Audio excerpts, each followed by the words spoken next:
Hi, I'm Bob Mager, and I'll be your host for this series of videos.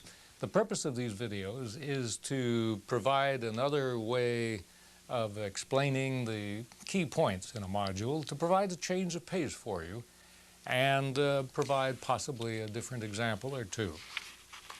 So, let's get started. This module is about goal analysis. A few years ago, I had a call from a lady representing a church, and she said, "We'd like your help in setting up a system by which we can measure the progress of our church congregation towards church objectives." Now, I thought that was a pretty exciting idea, and I told her so. And then I asked her, "Have you got any of these objectives written down?" And she says, "Yes, we do." And I said, "Could you read me one?" And she read, "Loving service." And I said, "That's interesting. Have you got any more of them written down?" And she read, "Unselfish devotion, sincere fairness, enlightened honesty, confiding trust," and so on. Now, there wasn't anything wrong with these items. It's just that in the shape that they were in, they couldn't make any good decisions about how to get there. In other words, they didn't know what kinds of procedures or actions to take in order to accomplish these important conditions or states that they were interested in. But people are always talking in abstractions, aren't they? They say, we want people to be self-starters, or we want them to be conscientious, or good managers, or customer-oriented, or economy-minded, or 1,000 other conditions. But until they know what these words mean, they can't make good decisions about what to do to accomplish, to make themselves more successful. Now, because people often express themselves in fuzzy or abstract language, the goal analysis is a technique we find ourselves having to use all the time. So let's talk about the goal analysis. When should you use a goal analysis? Well, as I've just said, whenever you're expected to accomplish something and that something isn't yet clearly defined. You wouldn't know how to recognize it if you saw it. There wouldn't be any kind of agreement as to how to recognize it. In your personal world, for example, if you say, "I want to be more successful," would you know how to recognize that success? If not, then that's when you want to use a goal analysis. In your world of work, we use a goal analysis whenever somebody says to us that they want to accomplish something that isn't yet clearly described, that something isn't clearly defined. For example, they want people to be empowered. We hear that a lot. But if they don't know how to recognize empowerment for this group of employees or that group, you need a goal analysis to cut through the fuzzy language to the essence underneath, if there is any essence. But they want people to be user-friendly or have good selling skills. And there are thousands of conditions that people would like. And if it's not clearly defined, that's when you use a goal analysis. Now, when would you not use a goal analysis? Well, you wouldn't bother with a goal analysis if you can already say what you mean, if you can already describe the finished or the desired state clearly enough so that there would be some kind of agreement. That's when you would not have to bother with a goal analysis. In other words, if somebody says, "Build me a nice building," and if you have a set of blueprints that already describe what nice building is going to look like, then you don't need to go to the goal analysis. Now let's cut to the chase here and review the steps in the goal analysis. There are 5 steps, basically, and you find yourself using whichever steps you need. You may have to repeat some of the steps, or you may be able to skip a step if it's already been done. First step, state the goal. Use whatever language somebody uses when telling it to you. If they say, "Look, I want my people to be more professional," that's what you would write down.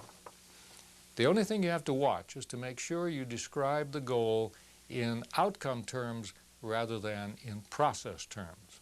In other words, you would want to say, "has a positive self-concept," rather than "develop a positive self-concept. If you allow yourself to talk in process terms, you're going to fall into the trap of thinking about how you're going to get there before you know where there is.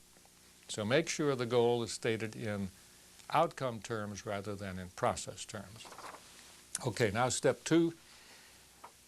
Now you think about the performances that would represent accomplishment of the goal. What would somebody have to say or do?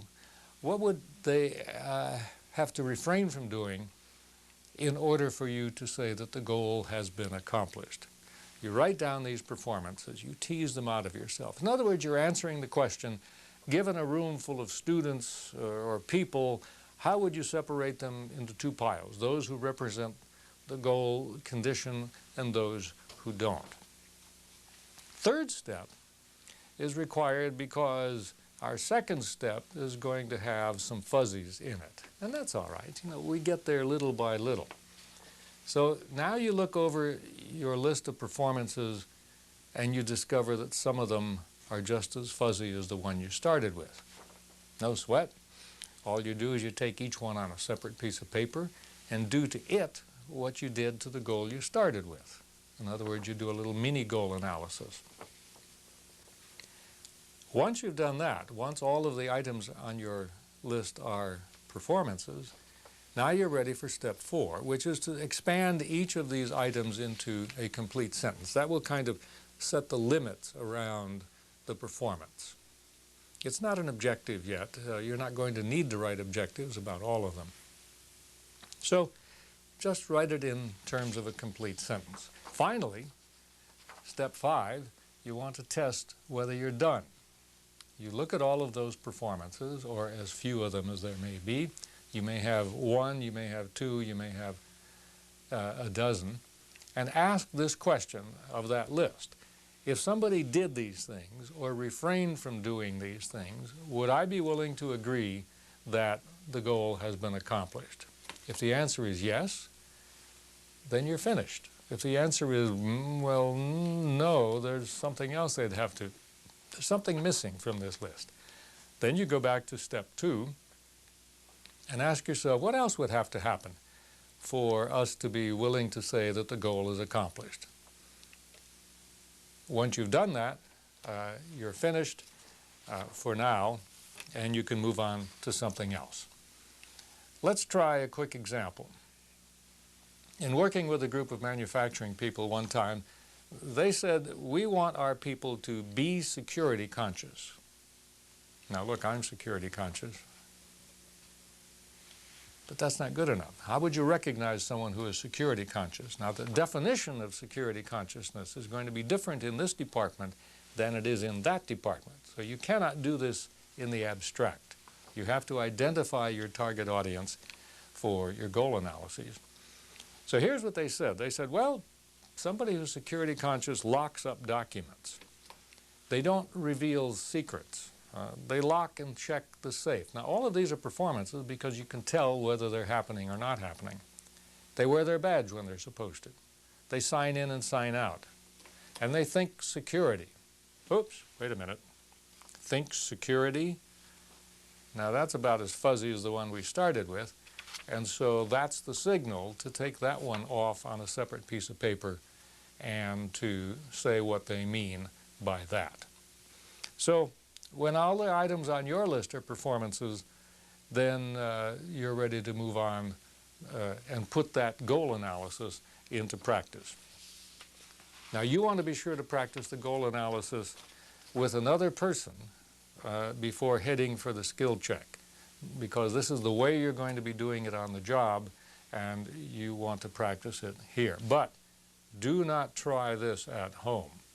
This is a potent technique, and you need to use it judiciously, both at home and on the job. For example, at home, if someone says, I love you, this is not the time to say, now, could we list the performances which represent this condition?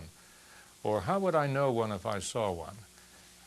Be careful when you use the goal analysis, and be sure to keep your face and mouth under control while people are struggling to tell you what they mean by these abstractions that they use.